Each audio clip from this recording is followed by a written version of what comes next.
रक्षा मंत्री आदरणीय राजनाथ सिंह जी हम सबके बीच में उनका आगमन हो चुका। एक बार जोरदार नारों से आदरणीय राजनाथ सिंह योगी जी जिंदाबाद,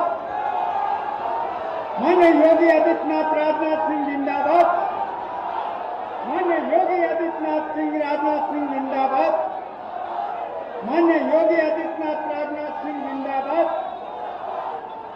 भारतीय जनता पार्टी जिंदाबाद। माननीय हम सबके लोकप्रिय नेता आदरणीय ब्रजेश पाठक जी यहाँ पर उपस्थित है। मैं अपने भाई रजनीश जी से, भाई प्रभारी जी श्री गोविंद पांडे जी, अतुल अवस्थी जी, शिवशंकर जी से निवेदन है कि मंचासीन सभी व्यक्तियों को हम सब लखनऊ के नागरिक बंधुओं की ओर से आदरणीय केसी त्यागी जी, आदरणीय ब्रजेश पाठक जी, आदरणीय महापौर जी, उन सभी का, आदरणीय डॉक्टर महेंद्र सिंह जी का हम अपनी मध्य विधानसभा में अंग वस्त्र भेंट करके उनका स्वागत करते हैं।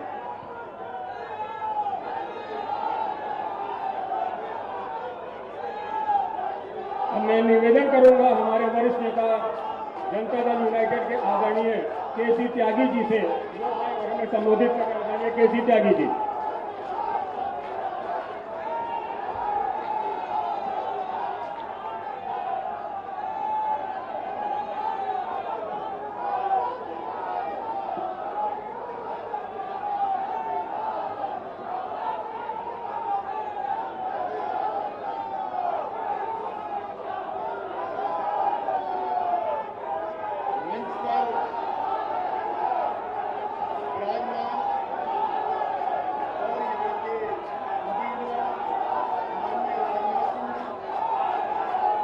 हमारे प्रदेश के यशस्वी मुख्यमंत्री माननीय योगी आदित्यनाथ जी, प्रदेश के उप मुख्यमंत्री और हमारे पुराने साथी ब्रजेश पाठक जी, महानगर अध्यक्ष आनंद देवी जी, डॉक्टर महेंद्र सिंह जी, मुकेश शर्मा जी, सुषमा खंडवाल जी, रजनीश गुप्ता जी, गोविंद पांडे जी, अतुल अवस्थी जी, शिवशंकर शर्मा जी, बिंदासपुर कुमार जी, डॉक्टर गुरमीत सिंह जी, कन्हैया लाल जी, रमेश तूफानी जी और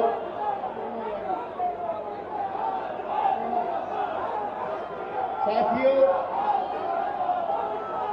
हमारा और राजनाथ सिंह जी का बहुत लंबा रिश्ता है, राजनीति का भी और व्यक्तिगत भी।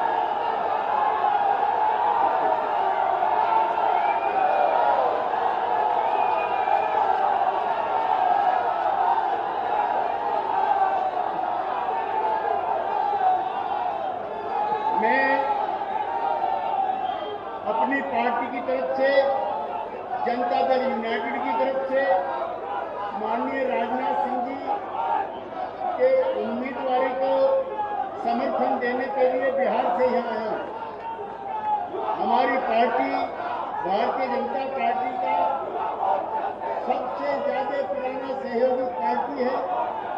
बिहार से लेकर दिल्ली तक, अटल बिहारी वाजपेयी से लेकर मोदी तक, हम भारतीय जनता पार्टी की इस यात्रा में उनके साथ रहे। राजनाथ सिंह जी को भी और मुझको भी गाजियाबाद से सांसद होने का सौभाग्य प्राप्त हुआ। साथियों, आज भी गाजियाबाद की जनता याद करती है कि क्यों चले आए आप गाजियाबाद से लखनऊ में।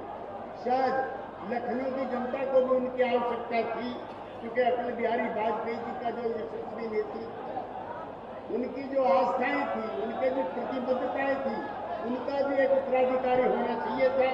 तो मुझे प्रसन्नता है कि अटल जी के जो छोड़े हुए कार्यक्रम हैं उनको पूरा करने के लिए गाजियाबाद से लखनऊ श्री राजनाथ जी का आगमन हुआ।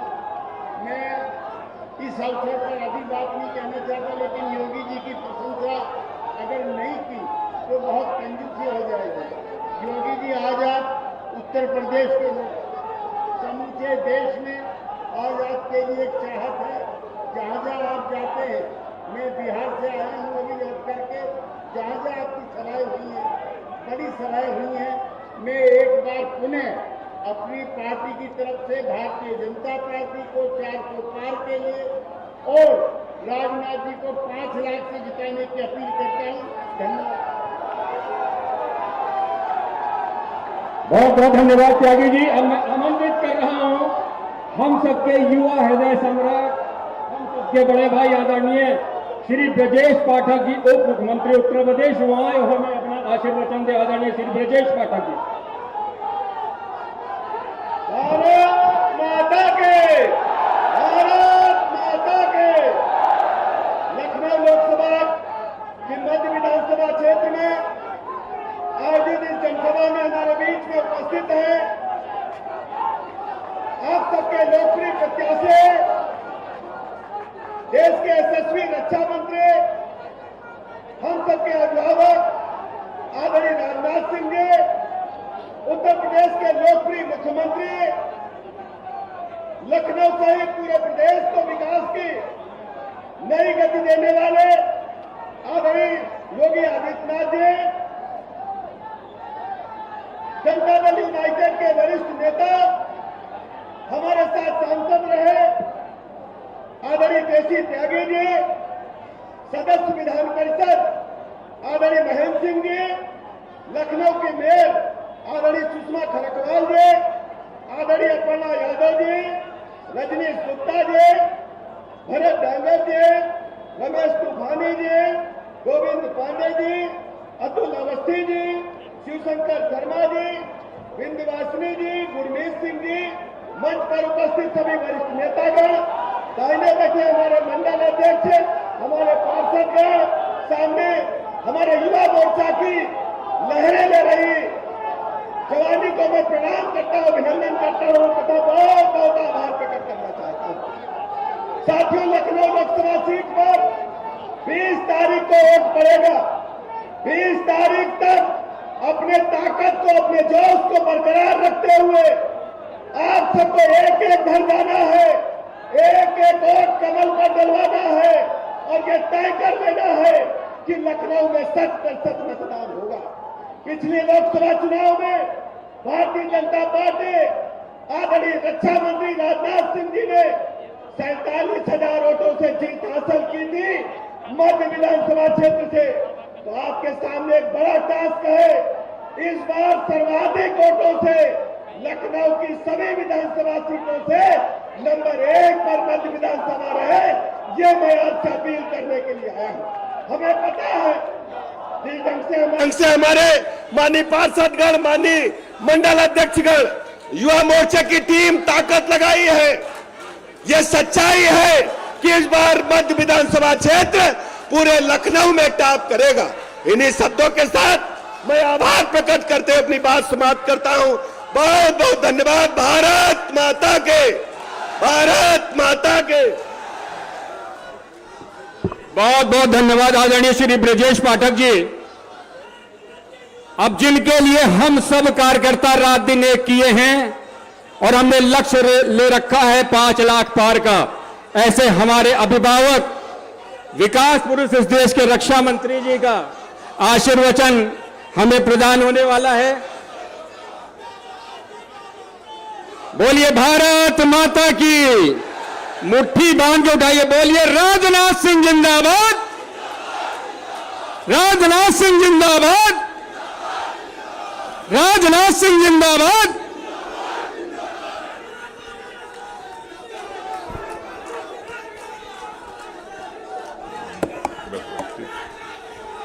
बोलिए छोड़ दो बोलिए भारत माता की, भारत माता की। मंच पर उपस्थित उत्तर प्रदेश के यशस्वी मुख्यमंत्री माननीय योगी आदित्यनाथ जी, हमारे उत्तर प्रदेश सरकार के उप मुख्यमंत्री श्री ब्रजेश जी पाठक, महानगर अध्यक्ष श्री आनंद द्विवेदी जी, सदस्य विधान परिषद एवं पूर्व मंत्री डॉक्टर महेंद्र सिंह जी, श्रीमान केसी त्यागी जी, जनता दल यू के अखिल भारतीय नेता और राष्ट्रीय प्रवक्ता जनता दल यूनाइटेड, लोकसभा संयोजक मुकेश शर्मा, सुषमा जी खरकवाल, महापौर लखनऊ श्री रजनीश जी गुप्ता, लखनऊ विधानसभा प्रत्याशी श्री गोविंद जी पांडे, प्रभारी मध्य विधानसभा श्री अतुल अवस्थी, श्री शिवशंकर जी शर्मा, श्री बिंदवासिनी कुमार, डॉक्टर गुरमीत सिंह, श्री रमेश जी तुपानी, प्रिया अपर्णा यादव, श्री भारत डागर, प्रदेश प्रवासी प्रमुख गुजरात। यहां मौजूद मेरे सभी सम्मानित बहनों एवं भाइयों और हमारे दाहिनी तरफ मौजूद हमारे लखनऊ के सभी पार्षदगण। बहनों भाइयों, लंबे समय तक आप सबके सामने, एक मिनट शांत रहो, लंबे समय तक मैं खड़े होकर आप सबके सामने भाषण करने में थोड़ा मैं असमर्थ हूं कि भाई शांत रहो, शांत रहो। लंबे समय तक खड़े रहकर मैं आपके सामने भाषण नहीं दे सकता हूं, क्योंकि आंध्र प्रदेश की एक सार्वजनिक सभा को संबोधित करने के बाद जब मैं मंच से उतर रहा था तो थोड़ी पैर में चोट लग गई थी। इसलिए थोड़े समय ही मैं चंद शब्दों में अपने विचार आप सबके सामने व्यक्त करूंगा। उसके बाद हमारे उत्तर प्रदेश के यशस्वी मुख्यमंत्री माननीय योगी आदित्यनाथ जी का विस्तार पूर्वक भाषण आप सबको सुनने को अवसर प्राप्त होगा। मेरे बहनों भाइयों, लखनऊ संसदीय निर्वाचन क्षेत्र ही नहीं बल्कि सारे देश में इस समय चुनाव का दौर चल रहा है। अब तक जिन राज्यों में चुनाव हुए हैं, जितनी सीटों पर चुनाव हुए हैं, उन चुनाव परिणामों के माध्यम से जो कुछ भी हम सबको रिपोर्ट प्राप्त हो रही है, उससे हम लोग पूरी तरह से आश्वस्त हैं कि भारतीय जनता पार्टी नेतृत्व की एनडीए जो 400 से अधिक सीटों को प्राप्त करने का लक्ष्य निर्धारित किया है, उस लक्ष्य को प्राप्त हम लोग निश्चित रूप से करेंगे, मेरा पक्का विश्वास है। बहनों भाइयों, भारतीय जनता पार्टी से हिंदुस्तान की सबसे विश्वसनीय पार्टी है। एक भारतीय जनता पार्टी हिंदुस्तान की एक ऐसी राजनीतिक पार्टी है जो कहती है वह करती है।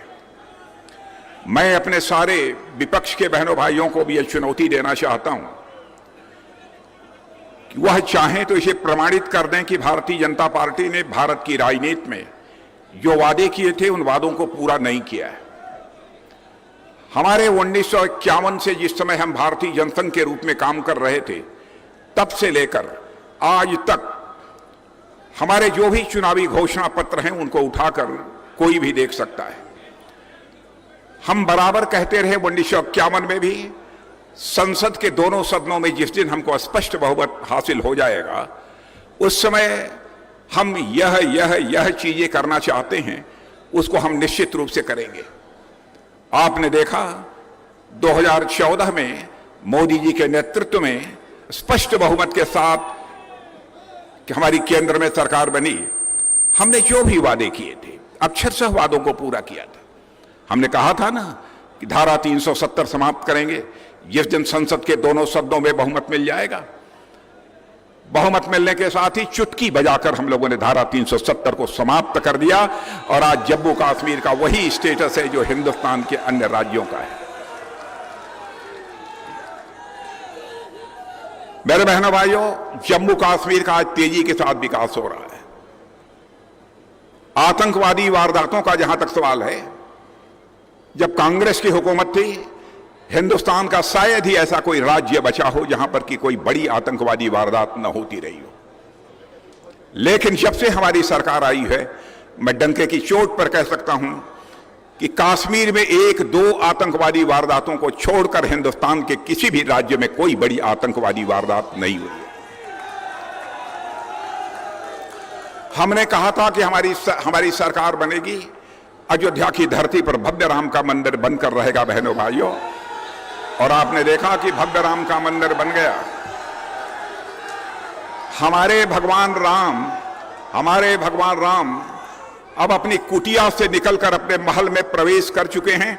मेरा पक्का विश्वास है कि भारत में अब राम राज्य का आगाज होकर रहेगा। दुनिया की कोई ताकत इसे नहीं रोक सकती।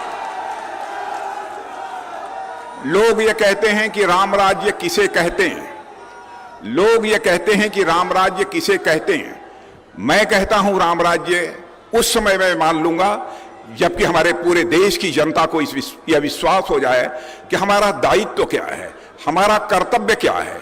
जिस दिन यह कर्तव्य बोध, जिस दिन यह सेंस ऑफ रिस्पांसिबिलिटी लोगों के अंदर पैदा हो जाएगी, मैं मान लूंगा कि भारत में राम राज्य आ गया है। मैं याद दिलाना चाहता हूं, गद्दी को लेकर मर्यादा पुरुषोत्तम राम को सिंहासन पर बैठना था। सारा विवाद जो खड़ा हुआ था वह केवल कैकेयी के कर्तव्य बोध न होने के कारण पैदा हुआ था, बल्कि अधिकार बोध पैदा होने के कारण ही यह पैदा हुआ था। शेष सभी ने अपने कर्तव्य का पालन उस समय किया था।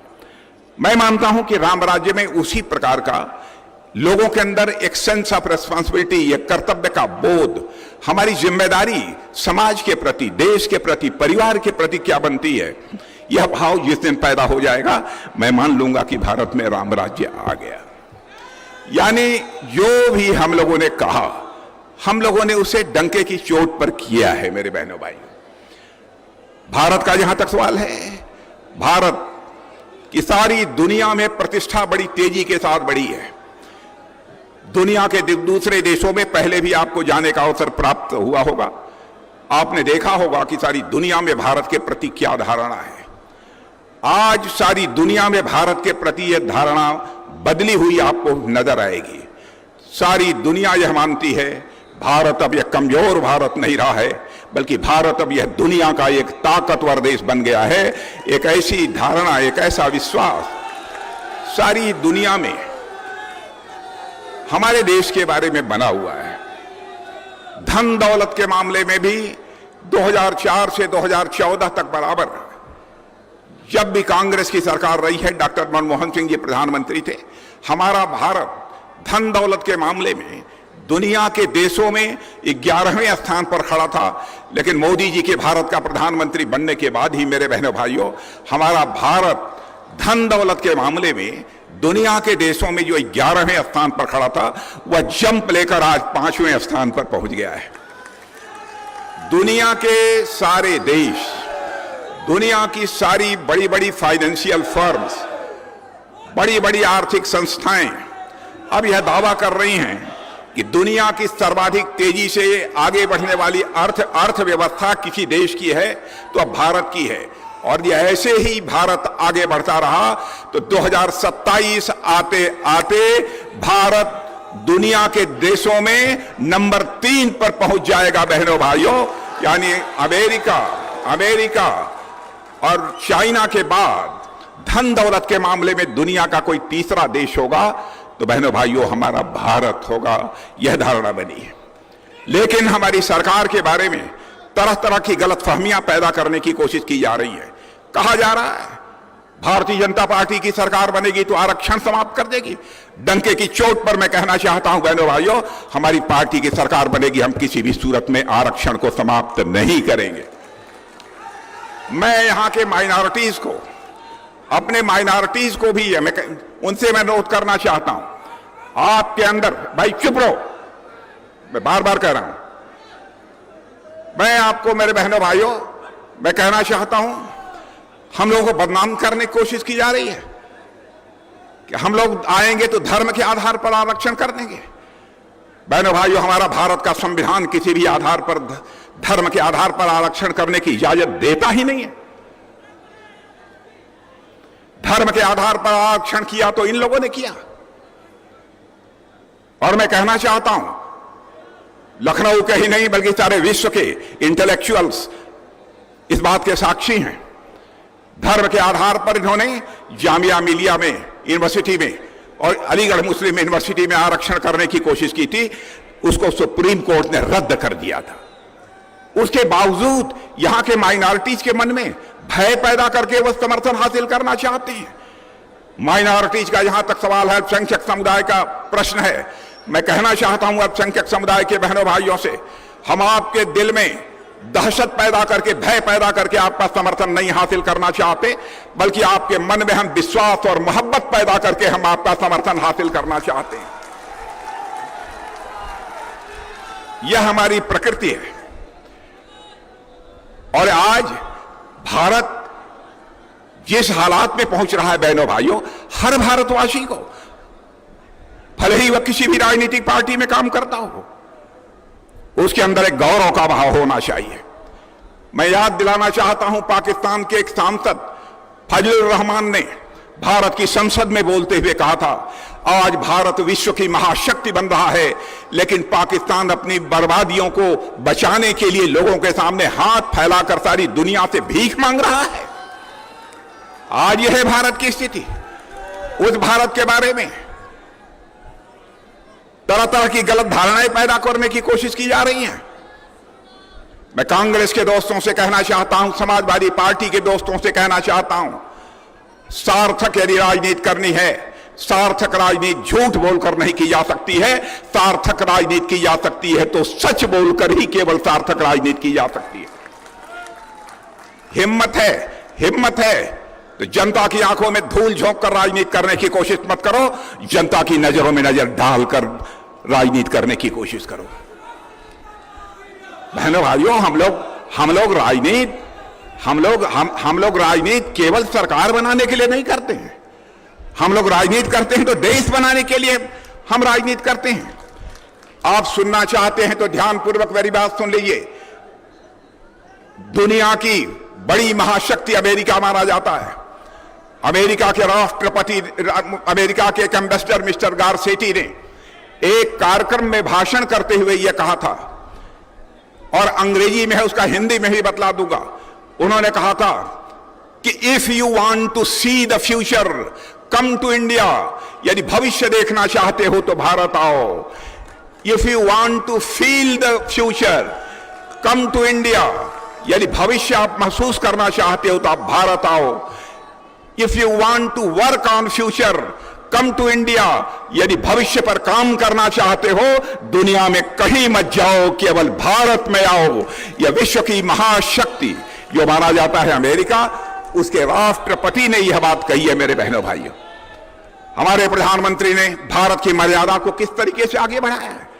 मैं यहां के अपने माननीय मुख्यमंत्री जी के बारे में कहना चाहता हूं। बहनों भाइयों, उत्तर प्रदेश में हमारे मुख्यमंत्री हमारी योगी आदित्यनाथ जी ने करिश्माई काम किया है, जिसकी मैं कल्पना नहीं कर सकता।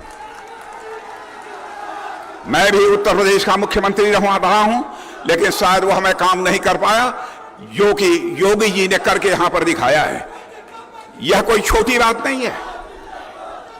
आप जानते हैं, किसी भी राज्य का यदि हमको विकास करना है तो उस राज्य के विकास की पहली शर्त होती है, उस राज्य के विकास की पहली शर्त होती है कानून और व्यवस्था का चुस्त दुरुस्त होना। और योगी जी ने जिस तरीके से उत्तर प्रदेश की कानून और व्यवस्था को चुस्त दुरुस्त किया है, आपको शायद जानकारी नहीं होगी। उसकी चर्चा केवल उत्तर प्रदेश में नहीं हो रही है, सारे हिंदुस्तान में हो रही है बहनों भाइयों, और दुनिया के दूसरे देशों में रहने वाले अन्य भारतीयों में भी हो रही है। यदि हम भारत की अर्थव्यवस्था को ऊंचाई देना चाहते हैं, भारत की अर्थव्यवस्था को ऊंचाई देना चाहते हैं, तो हमारा यह उत्तर प्रदेश हम लोगों के लिए गौरव का विषय है कि हमारे मुख्यमंत्री योगी आदित्यनाथ जी के नेतृत्व में यह लक्ष्य निर्धारित कर रखा है हमारी उत्तर प्रदेश सरकार ने कि हम उत्तर प्रदेश को $1 ट्रिलियन की इकॉनमी बनाएंगे।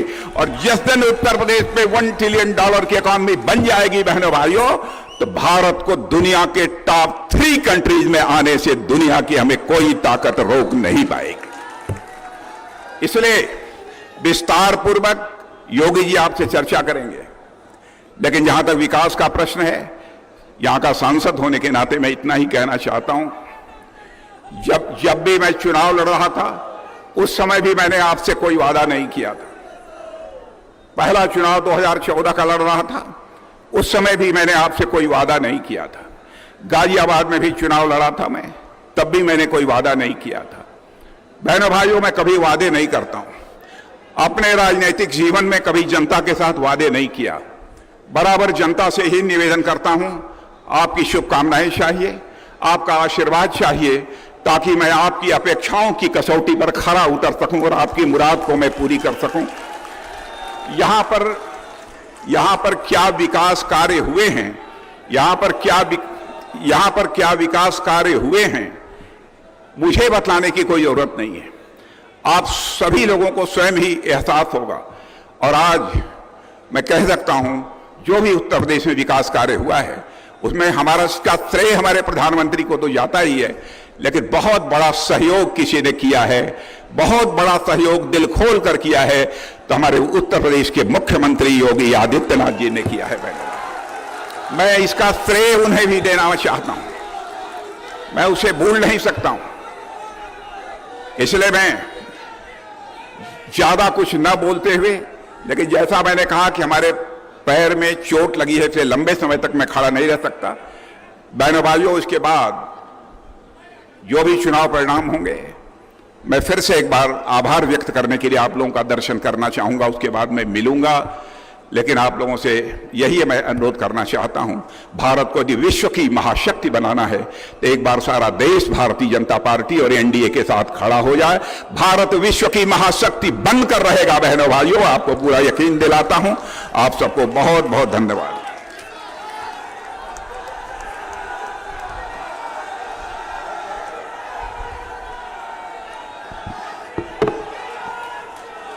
हम आपको विश्वास दिलाते हैं, ये सभी भारतीय जनता पार्टी के कार्यकर्ता, हमारे नगर अध्यक्ष श्री आनंद द्विवेदी जी और महानगर संयोजक श्री मुकेश शर्मा जी के नेतृत्व में जो चुनाव हो रहा है, हम सब कार्यकर्ताओं की तरफ से ये आश्वस्त रहिए कि अब की लखनऊ 5 लाख पार की जीत सुनिश्चित करने जा रहा है हमारे अभिभावक की।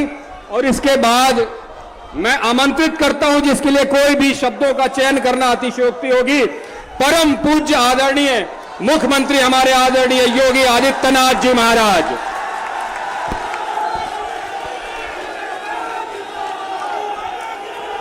भारत माता की, भारत माता की, भारत माता की, वंदे वंदे वंदे।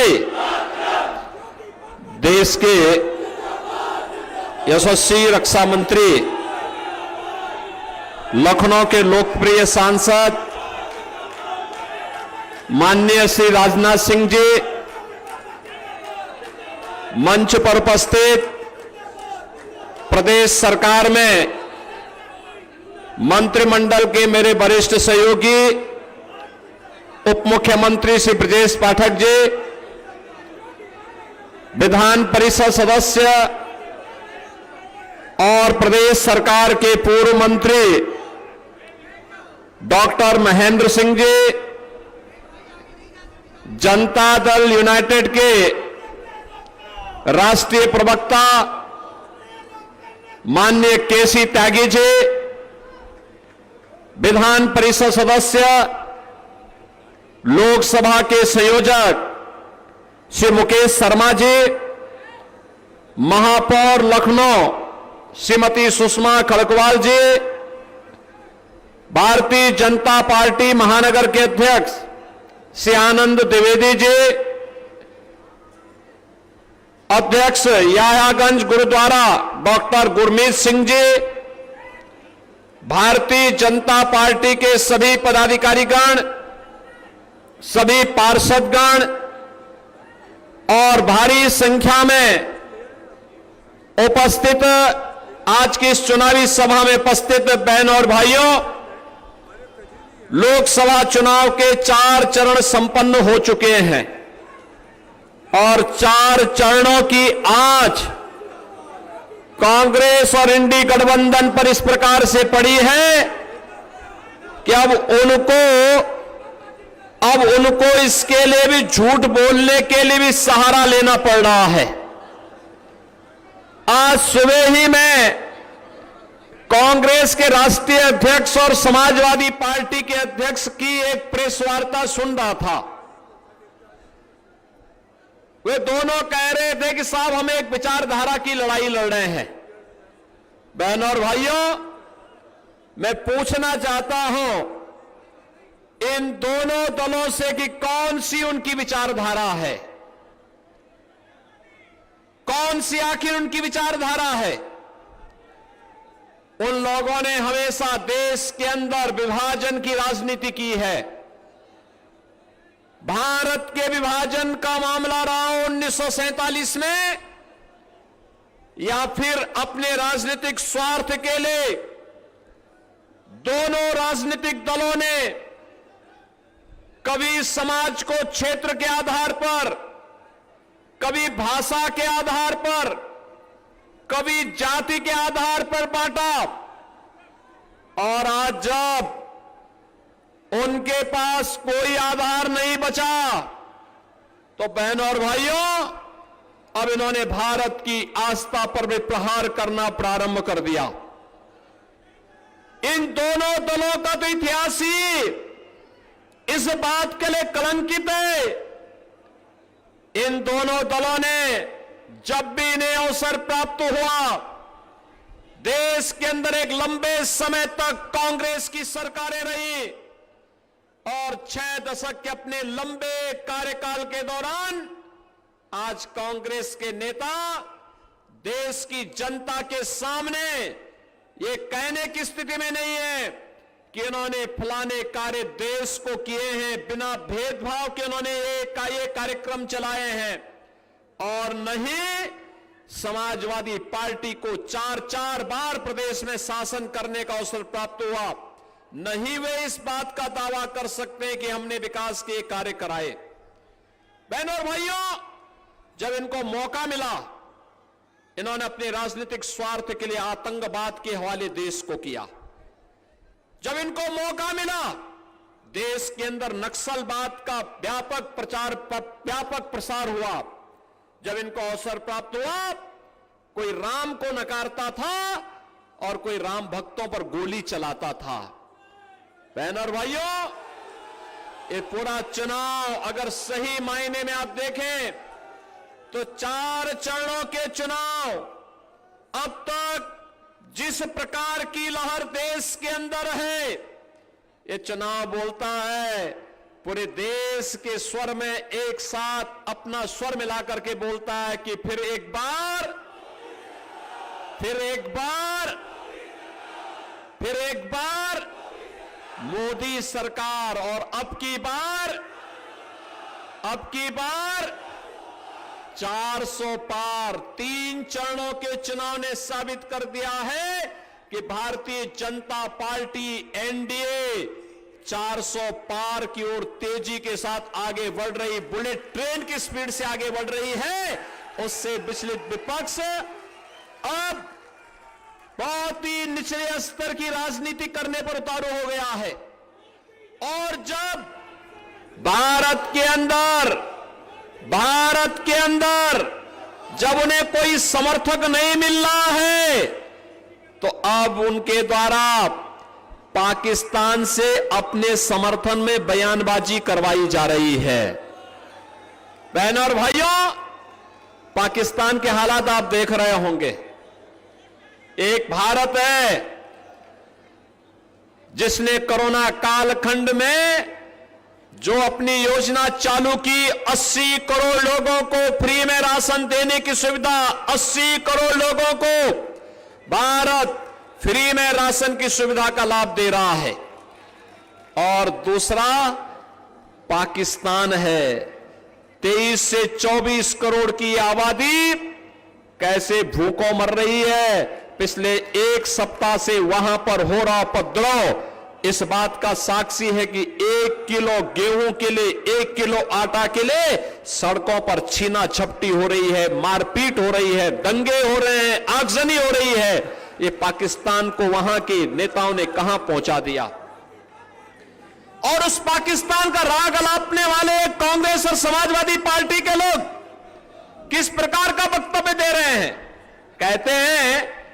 कहते हैं कि पाकिस्तान के खिलाफ मत बोलो, उसके पास एटम बम है।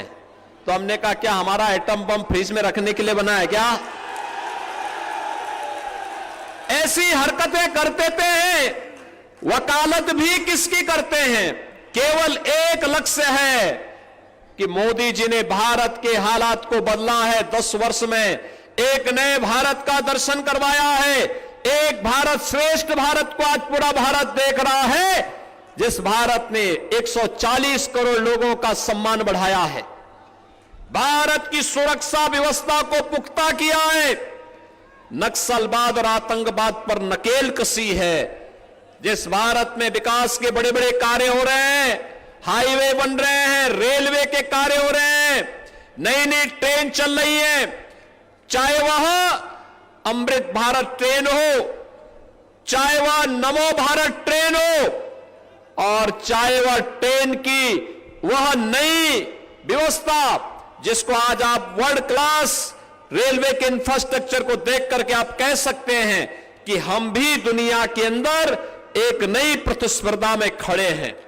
बहनों और भाइयों, एक्सप्रेसवे हो या मेट्रो, एम्स हो, IIT, IIM, triple IT, NIT, world class university, हर घर नल की योजना हो, या फिर भारत के विकास के लिए तेजी के साथ उभरता हुआ भारत का शहरीकरण का एक नया ढांचा, केवल अब यूथ ही स्मार्ट नहीं होगा, सिटी भी स्मार्ट होगी। लखनऊ सिटी हमारी स्मार्ट सिटी बन चुकी है। बहनों और भाइयों, गरीब कल्याणकारी योजनाओं का लाभ, 60 करोड़ लोगों को 5 लाख रुपए की प्रतिवर्ष स्वास्थ्य बीमा का कवर, 5 लाख रुपए की वो स्वास्थ्य का उपचार कहीं भी किसी भी हॉस्पिटल में जाके कर सकता है। और उत्तर प्रदेश में तो हमने ये भी व्यवस्था की है कि किसी ने आयुष्मान का कार्ड नहीं बनाया, बीमार हो गया, कोई पूछने वाला नहीं, तो हम कहते हैं कोई विधायक, कोई सांसद, कोई पूर्व विधायक, कोई पूर्व सांसद, कोई जनप्रतिनिधि, कोई पदाधिकारी या पीड़ित स्वयं भी हमें पत्र लिख देता है कि फलाना व्यक्ति बीमार है, उपचार नहीं करा रहा है, तो हम उसको कहते हैं जनधन अकाउंट क्या है उसका, और जनधन अकाउंट का भेज करके मैं मुख्यमंत्री राहत कोष से उसके अकाउंट में सीधे पैसा भेज देता हूं, जाओ उपचार कराओ, सरकार आपके पास साथ में। बहनों और भाइयों, ये 50 करोड़ लोगों को जनधन अकाउंट का सौगात किसने दिया?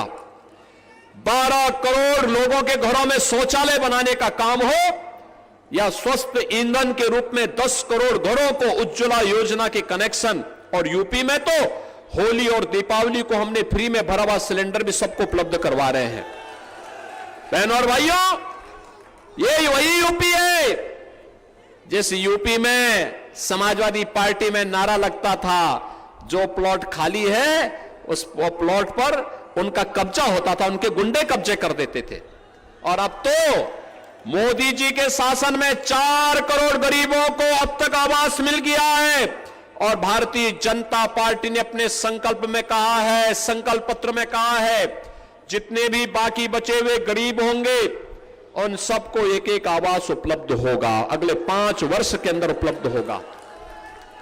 बहनों और भाइयों, भारत के हित के लिए अगर एक प्रधान है तो एक विधान भी होगा। समान नागरिक कानून भारत के अंदर भारतीय जनता पार्टी लागू करेगी, यह भी संकल्प पत्र में भारतीय जनता पार्टी ने कहा है। बहनों और भाइयों, ये जितनी योजनाएं भारतीय जनता पार्टी ने गरीब कल्याण की है या विकास की योजनाओं को लाए हैं, क्या इसमें किसी का चेहरा देखा गया? क्या किसी जाति, किसी मत, किसी मजहब, किसी क्षेत्र, किसी भाषा विशेष कोई प्राथमिकता दी गई? नहीं। ये तो देश के अंदर एक ही मंत्र के आधार पर एक कार्य हुए, और वो मंत्र था सबका साथ, सबका साथ, सबका साथ और सबका विकास। आज देश का मंत्र बन गया है। इस सब के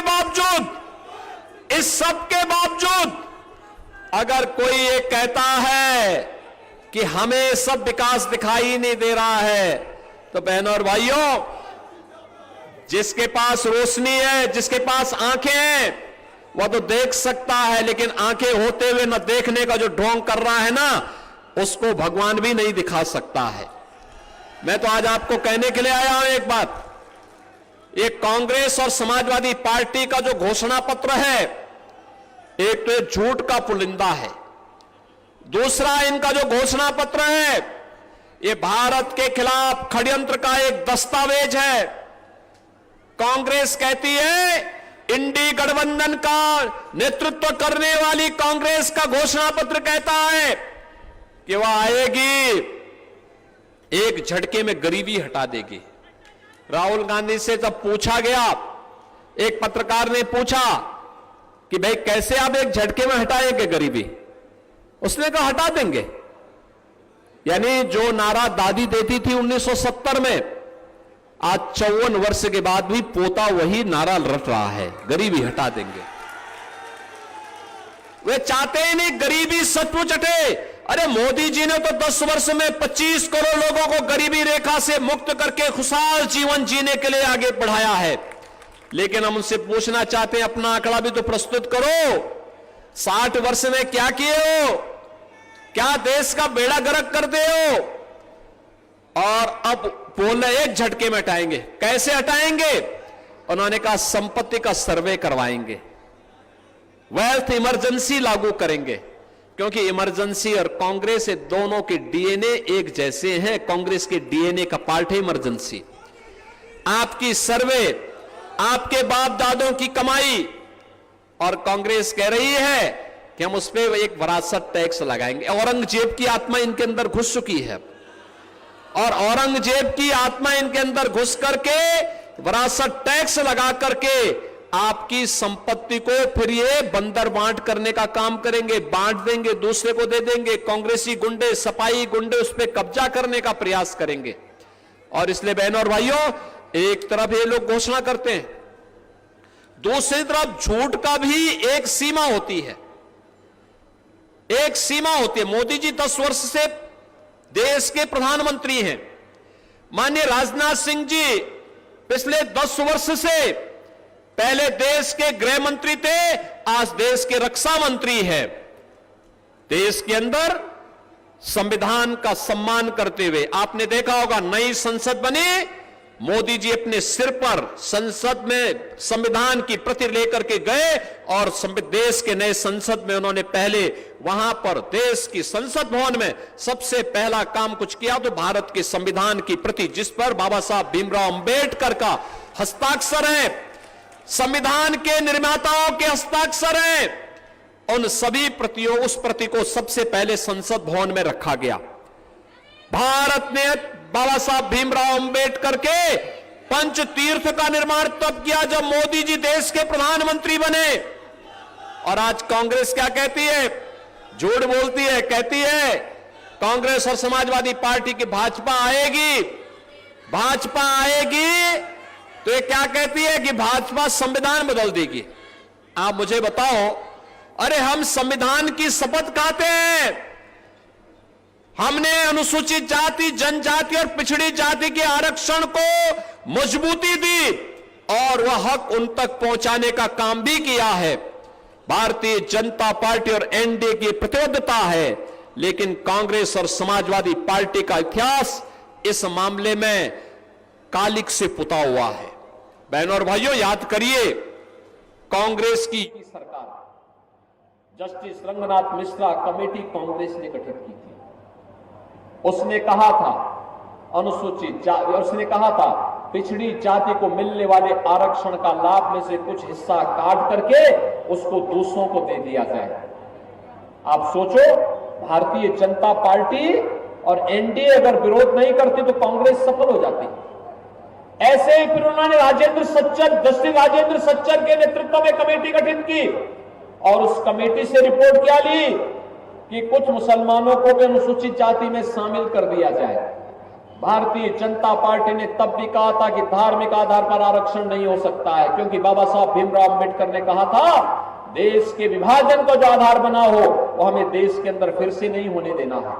और जो लोग पहले पाप कर रहे थे वे लोग आज भाजपा के ऊपर आरोप मढ़ रहे हैं, आज आरोप मढ़ने का काम कर रहे हैं। एक तरफ इनके काले कारनामे, अपने कारनामों की चर्चा नहीं करते, केवल गुमराह करने का काम करते हैं। और इसीलिए जब जनता जनार्दन उनको सुनने को तैयार नहीं, तो अब केवल जाकर के कहीं भी जाते हैं, केवल प्रेस वार्ता करके फिर अगले स्टेशन की तरफ रवाना हो जाते हैं। बहनों और भाइयों, आज मैं आपके पास आया हूं कहने के लिए, आज मैं आया हूं आपके सामने, ये लखनऊ में आपका सौभाग्य है। श्रद्धेय अटल जी ने लखनऊ के बारे में जो सोचा था, लखनऊ के बारे में जो उनकी परिकल्पना थी, आदरणीय राजनाथ सिंह जी ने 10 वर्ष के अंदर लखनऊ को वह सब कुछ देने का कार्य किया। आज लखनऊ में जिस प्रकार का परिवर्तन आया है, लखनऊ एक स्मार्ट सिटी के रूप में विकसित हुई है। लखनऊ के अंदर अगर आपको देखना है, आज मुख्यमंत्री सचिवालय के सामने सरदार अटल बिहारी वाजपेयी जी की सबसे बड़ी प्रतिमा की स्थापना माननीय राजनाथ सिंह जी के कहने पर उत्तर प्रदेश सचिवालय में हम लोगों ने स्थापित की। उत्तर प्रदेश का पहला मेडिकल यूनिवर्सिटी लखनऊ में अटल बिहारी वाजपेयी जी के नाम पर हुआ है और उसमें सत्र भी प्रारंभ हो चुका है। बहनों और भाइयों, आज लखनऊ में यातायात की समस्या का समाधान करने के लिए मेट्रो भी संचालित है और फेज सेकंड के कार्य की भी स्वीकृति सरकार ने उसे अपनी दे दी है, जिससे आगे पूरे लखनऊ के अंदर इसका विस्तार होगा।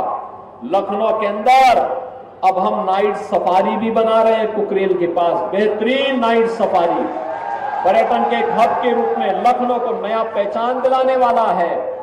लखनऊ के अंदर माननीय राजनाथ सिंह जी की प्रेरणा से एक राष्ट्रीय प्रेरणा स्थल बन रहा है। बहनों और भाइयों, ये राष्ट्रीय प्रेरणा स्थल जिसमें डॉक्टर श्यामा प्रसाद मुखर्जी, पंडित दीनदयाल उपाध्याय और श्री अटल बिहारी वाजपेयी जी की अब तक की सबसे बड़ी प्रतिमाएं स्थापित करते हुए एक बेहतरीन केंद्र के रूप में उसको विकसित करने का काम इसी लखनऊ में हो रहा है। ये लखनऊ में आज ग्रीन कॉरिडोर का निर्माण भी हो रहा है और लखनऊ में आज किसान पथ का भी निर्माण हो चुका है। याद करिए, लखनऊ की यातायात की रीढ़ बन चुका सही पथ तब बना था जब भारत सरकार के सड़क परिवहन मंत्री के रूप में माननीय राजनाथ सिंह जी थे और आज किसान पथ की सौगात भी उन्होंने लखनऊ वासियों को दी है। बहनों और भाइयों, लखनऊ के अंदर विकास के लिए केवल ये विकास के काम ही नहीं हुए हैं। लखनऊ के बारे में कोई सोचता था कि लखनऊ की चिकनकारी वैश्विक मंच पर धमाका धूम मचाएगी?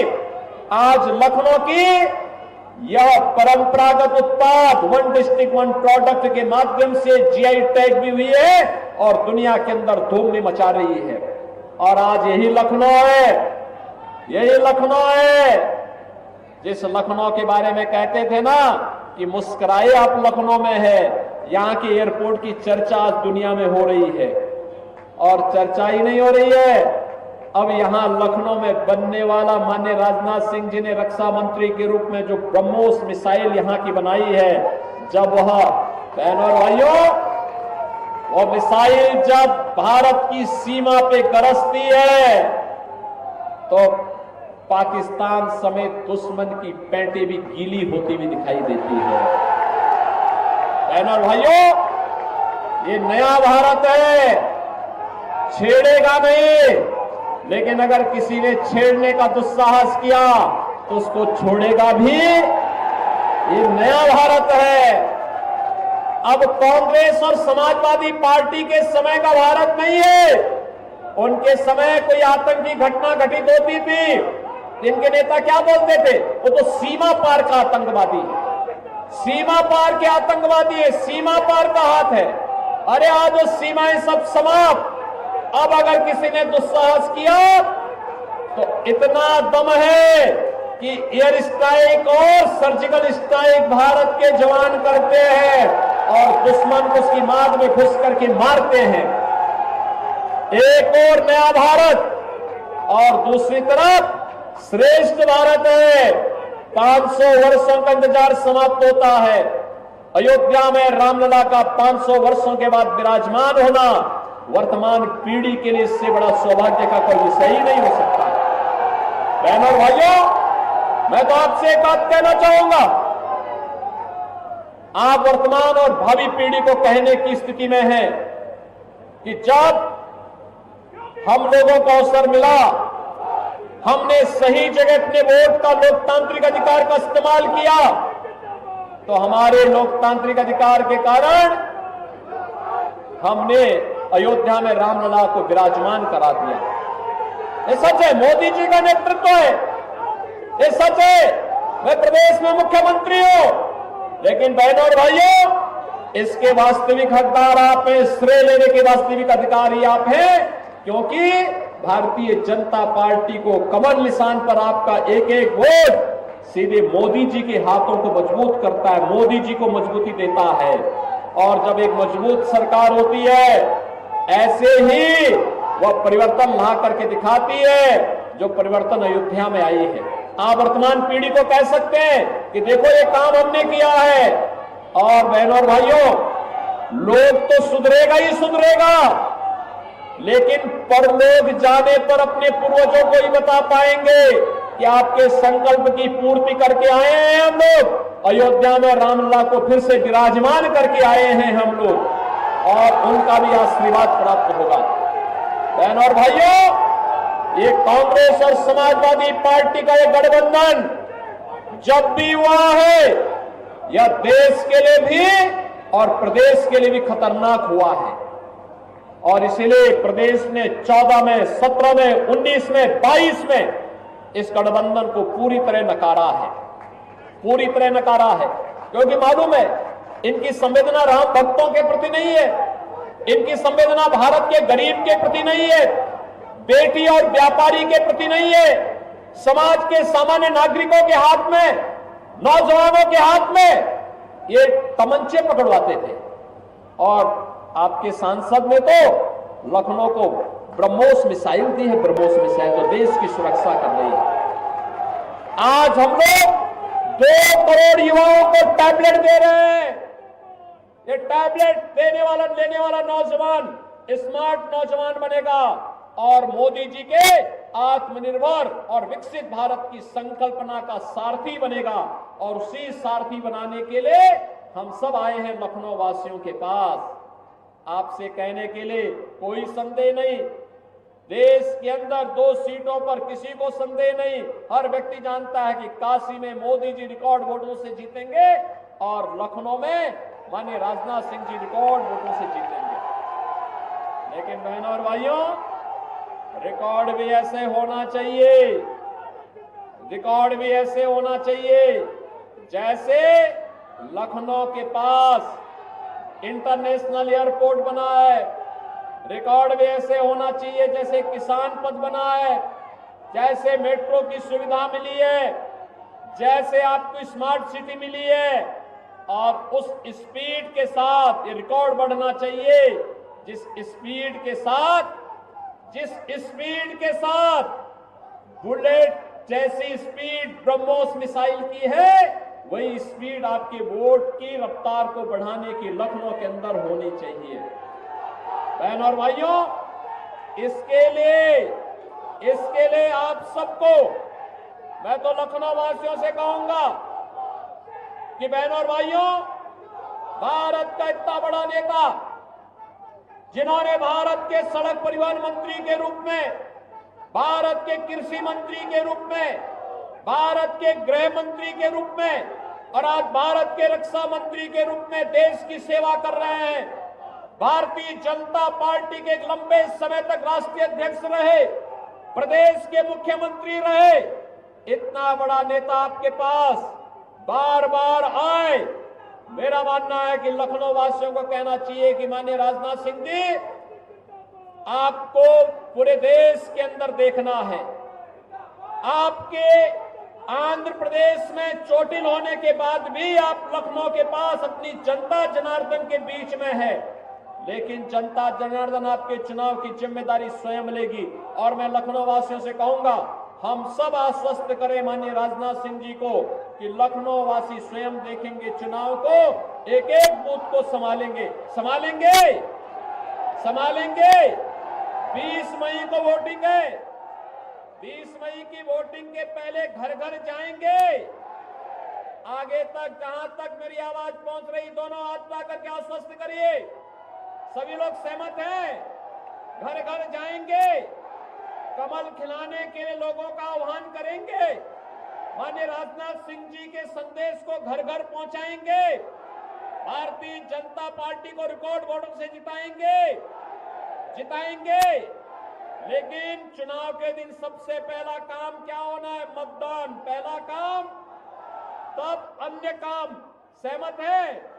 तो मेरे साथ बोलेंगे भारत माता की, भारत माता की, भारत माता की जय श्री राम, जय जय श्री राम।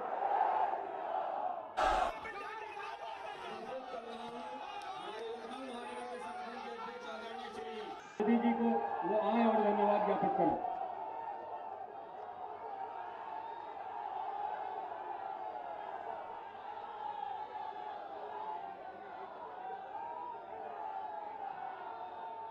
भारत सरकार के यशस्वी रक्षा मंत्री, हम सभी के लोकप्रिय सांसद विकास पुरुष माननीय राजनाथ सिंह जी, उत्तर प्रदेश सरकार के यशस्वी, ओजस्वी और तपस्वी मुख्यमंत्री माननीय योगी आदित्यनाथ जी, उत्तर प्रदेश सरकार के यशस्वी और डायनेमिक उप मुख्यमंत्री माननीय ब्रजेश पाठक जी, मंच पर उपस्थित महापौर सुषमा खरकवाल जी एवं मंचासीन सभी हमारे अतिथियों का मैं बहुत बहुत धन्यवाद और आभार व्यक्त करते हुए वाणी को विराम देता हूँ। बोलिए भारत